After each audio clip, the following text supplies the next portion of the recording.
You have tackled your honey-do list, you are getting ready to put your house on the market, and you were just finishing up those last few details before you do it. Let's talk about some must-dos. Stick with me. I'm Darlene Humphreys.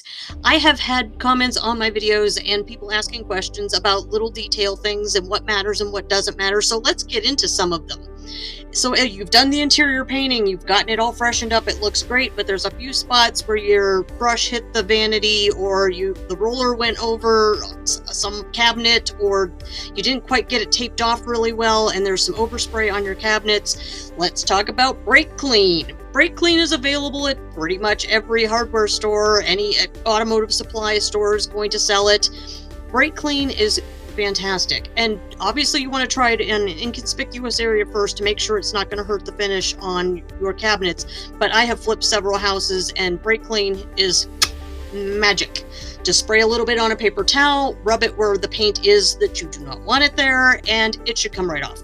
But again, test it in an inconspicuous area before you do it, and especially on wood cabinets, it works great. Works great. On painted cabinets, it's probably going to take some of the paint off too, but if you just use a light hand, you might be able to get the paint off that you don't want on there and leave the paint that you do want on there behind. But brake clean is great. And so some of you have been asking about carpet smell. You have a carpet that's in good condition, but it is a little stinky because of pets and family things and, spilled food and whatever. So before you decide to get a professional carpet cleaner or to get an ozone machine, go to Home Depot and buy Odoban. Odoban comes in several formulations. One is just a general Odoban, which I highly recommend. Then they make some different ones for pets and specific things and whatever. But Odoban is fantastic.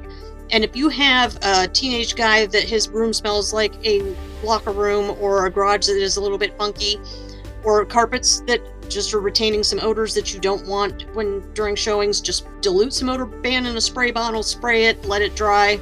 Odoban might do the trick before you spend a bunch of money on professional carpet cleaning or an ozone machine. And another thing I want you to do is run out and buy some baskets, some cheap laundry baskets, or some plastic totes with the flip tops, whatever you want to do. Because when a realtor calls you and they want to show the house in an hour and you're looking around going, great, you can grab some of your baskets and totes and whip all the things that you don't want the buyers to see and shove it in a closet or shove it in a cabinet or wherever that you want to put it, out of sight, out of mind, even in a corner somewhere. No one's going to judge you. This isn't, San Diego where your house has to be spotless for every single showing.